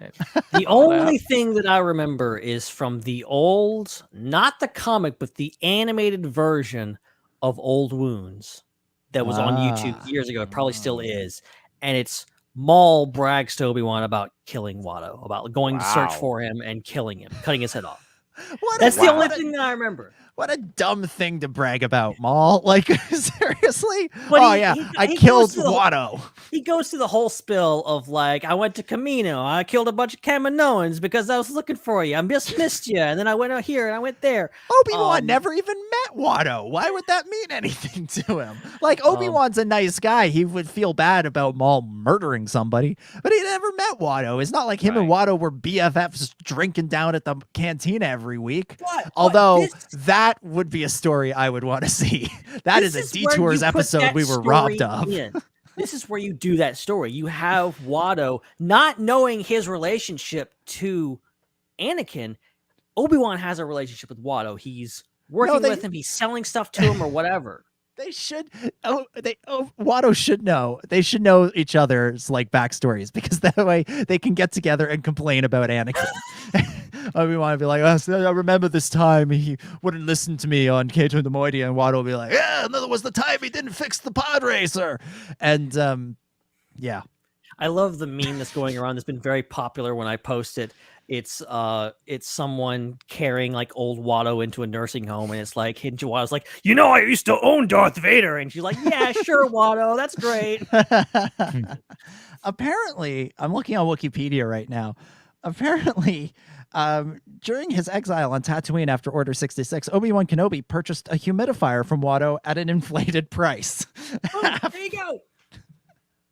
After Kenobi was killed by Darth Vader on the Death Star, Kenobi found himself in a vision of his hut on Tatooine. He noted that the humidifier was not in the vision, among other recent additions that were missing. He then realized that the vision was of an earlier time in his hut from around 3 years into his exile.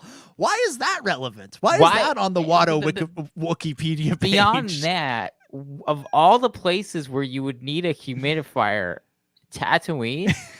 Look, this air is too humid. I need to get this. It's gonna ruin all my stuff. I'm just gonna get mold everywhere. Like what? I understand Dagobah, like Yoda needing a humidifier. Like that makes sense. Maybe he bought it.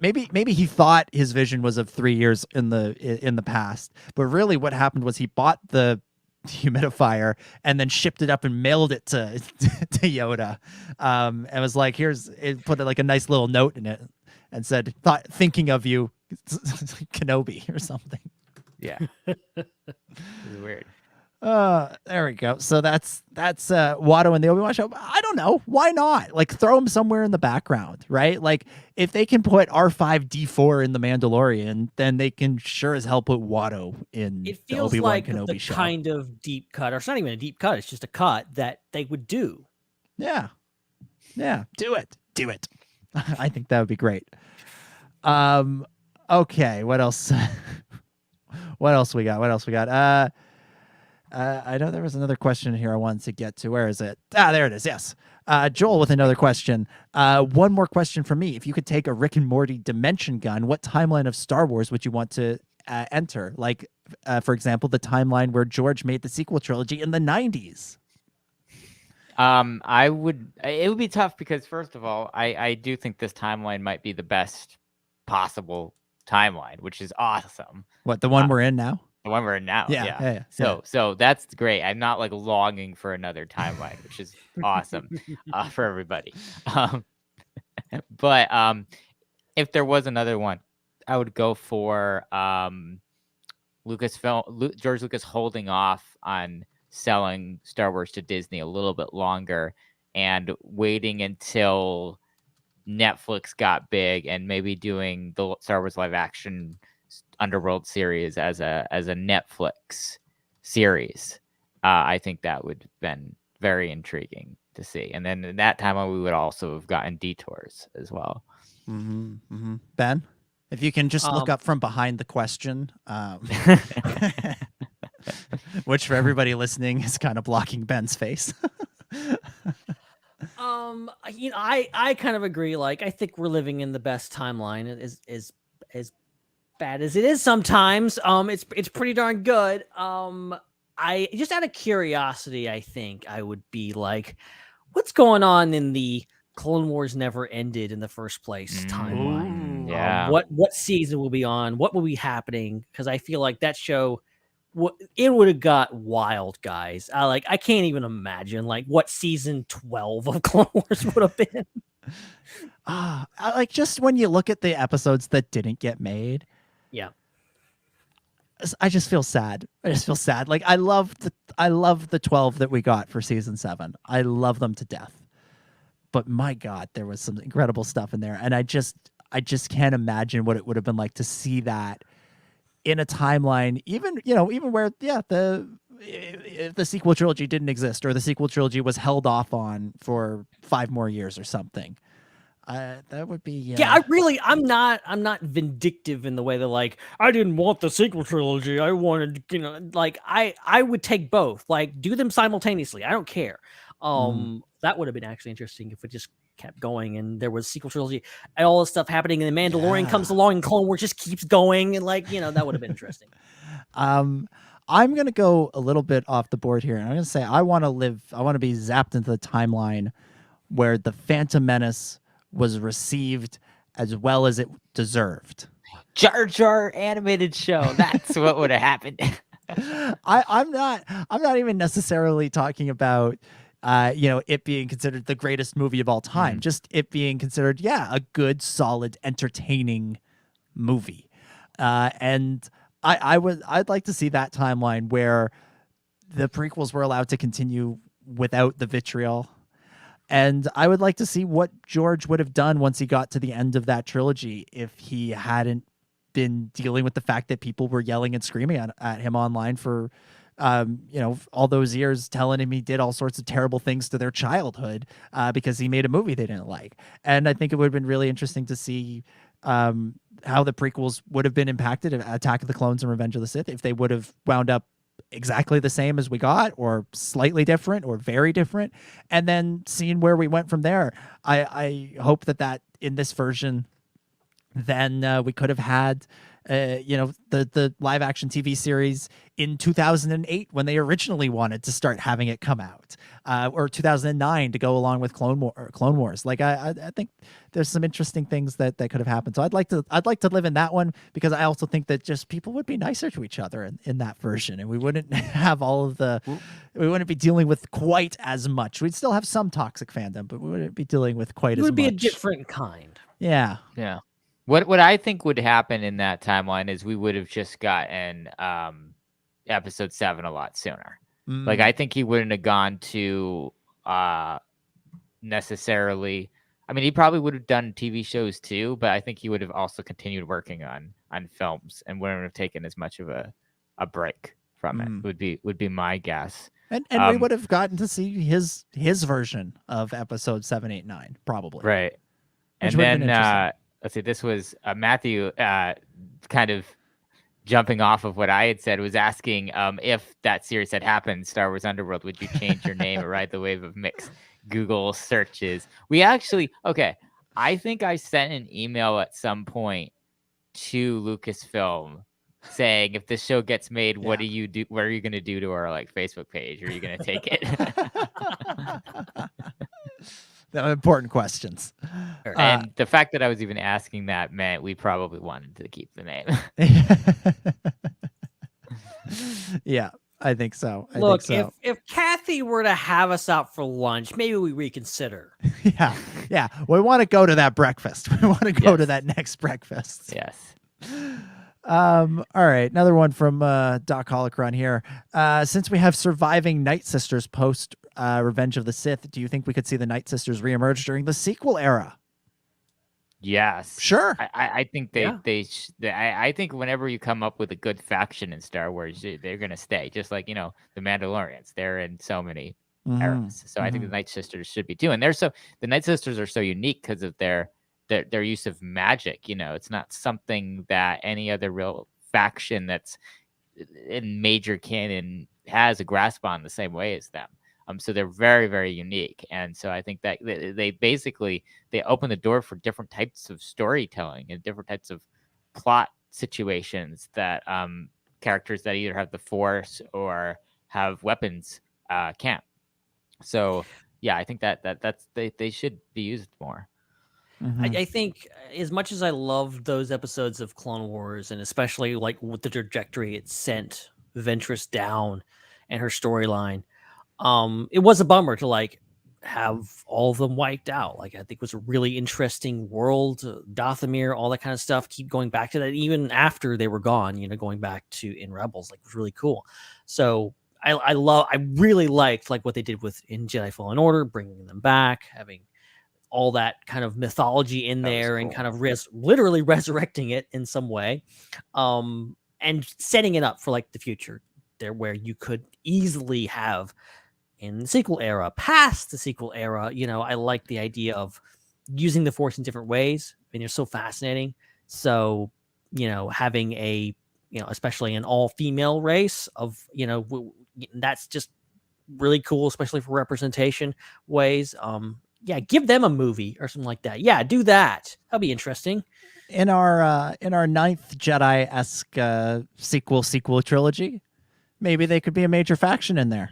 Maybe we bring that in and make it exciting. Yeah, I think that'd be cool. So there's Night Sister.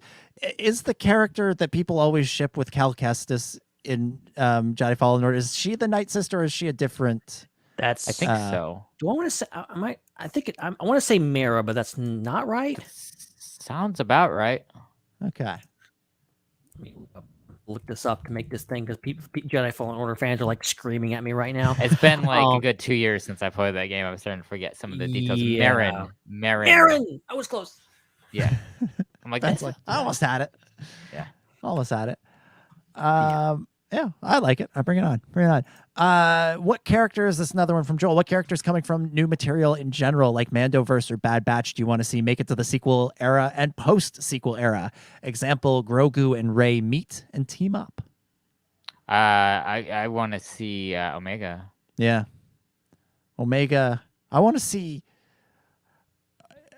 as Omega as some kind of rogue who helps the good guys. Yeah, that would be so cool. In the sequel era.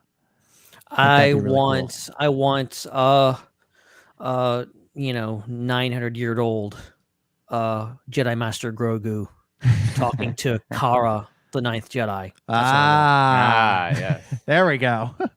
Heck yeah. There we go. I saw on TikTok where somebody had made a grown-up Omega costume, and she had this Bad Batch-esque armor, but she still had her stuffed animal, but in a holster instead of a blaster. I was like, this is a cool look. I think that'd be cool. All right, there we go. There's a couple more questions. We'll say last chance, last call for questions. Otherwise, we'll hit the be here all night. Hit the wrap it up button. Ben, stall for us. Do a dance. No one can see this on audio. Yay! So on this would have been Friday. I went to New York Comic Con for like 45 minutes. Oh. It was great. It was not quite as busy as before COVID, but there were still a lot of people in there. It's just vaccinated people and masks. They have double protection on it. So hopefully nobody got con cred this time. I know I didn't, but again, I was only there for 45 minutes. And one of the most unique things that I saw was I was curious walking into the convention to see how people would integrate masks with their costumes, their cosplays. And I thought people were doing like a really good job. I'm going to post it in an article that we're going to write about it over the next few weeks. But there was a good Rey cosplayer and just used the same fabric that the rest of the costume is to make the mask and make a custom mask. And it actually looked pretty good. And of course, you have everybody taking advantage of costumes that already had masks in them as well. So you had the Rey with the kind of scavenger covering. That was an easy one to do because it already did. But yeah, it was a really cool experience, and it was nice being back at a major convention for the first time in like 2.5 years. Nice. Yeah. Jealous. Very, very jealous. All right, we got a question. We got another question here. This one comes from the Star Wars Underground. Chad asks, what comic or book character that have not made their live action appearance would you like to see? You know who I want to say. Jade Mara, of course. Yes. Jade Mara. Yep. Yeah, I think that would be cool. Ben, what do you think? What's his name from the Thrawn books? Thrawn sidekick guy. Oh, Eli. That would be. I think it would be really great to see him. Like if he shows up in Mandalorian, just have that guy. Like really, he was a standout character in those books. Yeah. Eli Vanto. Cool. Eli Vanto. The real answer is Dr. Afro, first of all. And Chris, that character is not going to show up anytime soon. So it tells if I have anything to say about it. How do I ban the engineer from the show? Yeah, that's a little tough. Hey, if you ban me, you ban. If you ban me, you ban you. So that's right. We all disappear. How do if I go, everyone goes. Do that. Yeah. Yeah. No, I was gonna say Afra. So thanks for stealing my answer, Chad.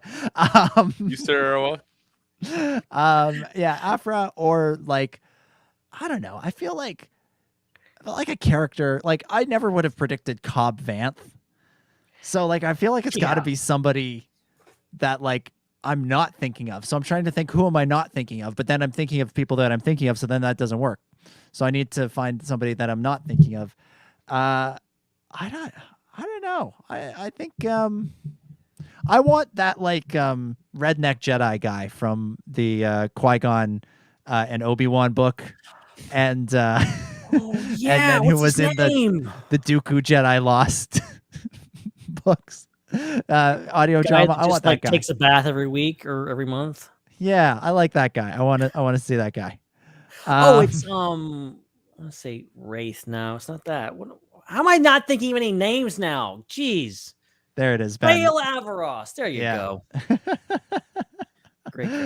There it is. Let's see. Dr. Holocron says, will we see Dr. Evazan in Andor? We damn well better not. Oh my gosh. That cameo in Rogue One was it was what it was. We need more of his backstory. Let's get the Robot Chicken sketch is canon. As far as I'm concerned. He is an architect, or no, Ponda Baba is an architect. Yep. Dr. Evazan is his drinking buddy. And things just go awry. I like the idea if like it becomes a running gag and like every episode of Andor he like shows up. We're at the point where we're in Rogue One. You watch Rogue One, you're like, oh yeah, Cassian just runs into this guy like all the time. He's like, no, we're sorry. Just tell him we're sorry. Just leave because he'll just never let it go if you don't walk away. Yes, okay, I'm on board with that. If he's in every episode, like make it a game. Like he's in the background. Like where's Waldo? Where's Evazan? Where in the just world is wandered down, Dr. like, Evans? You just watch yourself. I'm wanted in 12 systems. We know, Dr. Evazon. We know you're a badass, all right? Just go over there. All right. Final question. We'll end with Joel. I think we started with Joel. We'll end with Joel. Do you think Rey should start a Jedi Academy or maybe be a Ronin who travels the universe? Both. I want her to be Ronin first and then start a Jedi Academy after. I think that's the whole. I think like you've had like how many Jedi Academies burned down? Like just don't start them in the first place. Like just roam around, have a ship.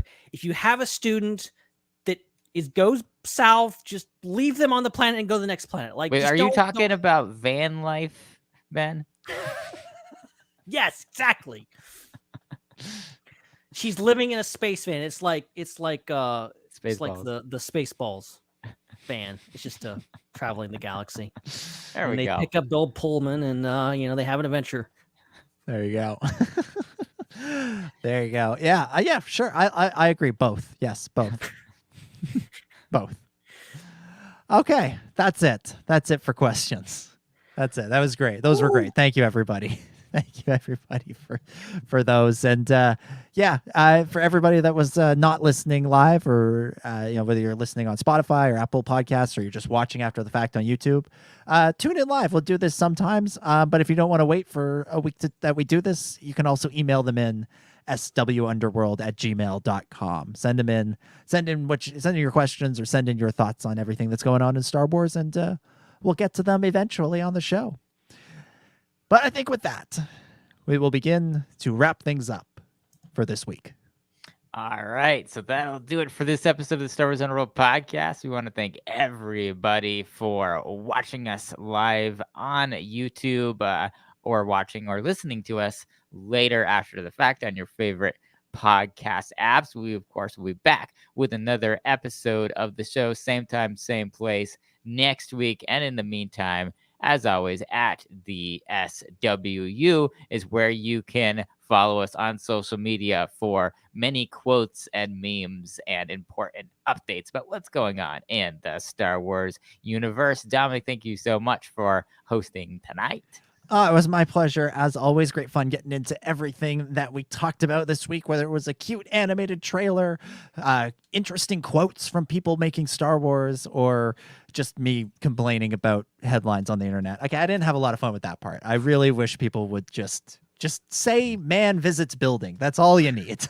I will, honestly, if you say here's a picture of Hayden Christensen at the Empire State Building, click on this article to see it, I'll click on it. Don't make me think I need to stop with this. I really need to get over this. Great fun getting into everything, and I can't wait to do all this again in 7 days' time. You can follow Dominic at DominicJ25, where he's going to post a photo of himself at a building. Yes. In Toronto somewhere. And that's going to be the caption. This is me at a building. Hope you guys enjoy. Ben, thank you so much for hosting as well. Oh, it was a pleasure as always. I think we're learning a lot about each other tonight. If you want to trigger Dominic, just say something about high ground, but don't actually say it's the high ground. Yeah. Or don't actually have it be the high ground. Kathy, Daisy, don't ever have lunch or breakfast or dinner ever, please, or at least don't tell us about it, please, for the love of Ben. I say this as somebody who also needs to do this, but make her relax. Just make her relax. It's all good. I did. I've got it right here. I can mail it to. No, oh crap. No, it's broken now. I broke the relax. No. I don't want your relax. That's a whole other part of the game now. Is it something there? Make her relax or break a relax.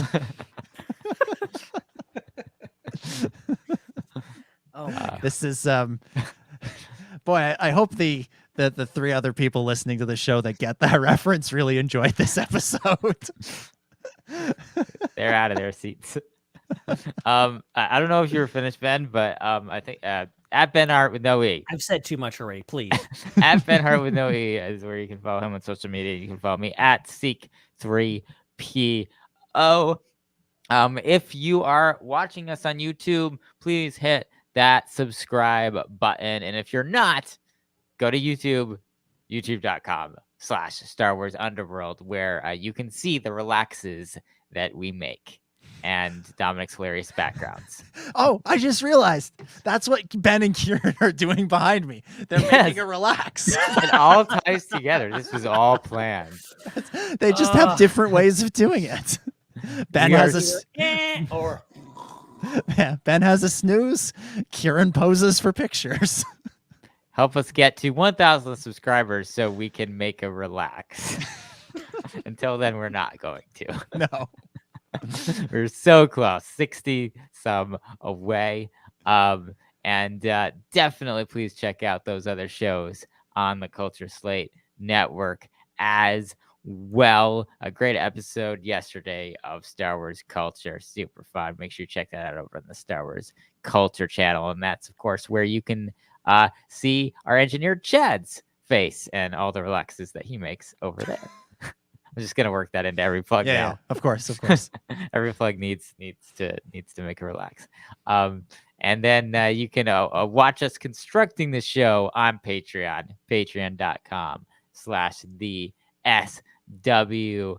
It just as little as $1 will get you all of our exclusive bonus content and access as well to our bonus live stream, which is the same thing, just live before you watch it later.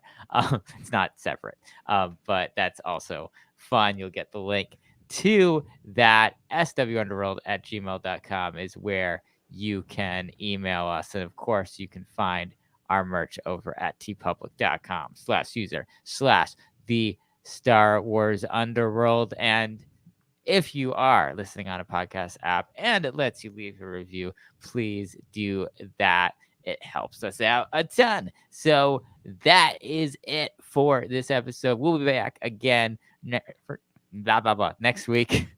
I'm not ready to go, apparently. Until then, for Dominic, for Ben, for all the other fantastic contributors we have here at the Star Wars Underworld, my name is Chris, and may the Force be with you. It's a wrap.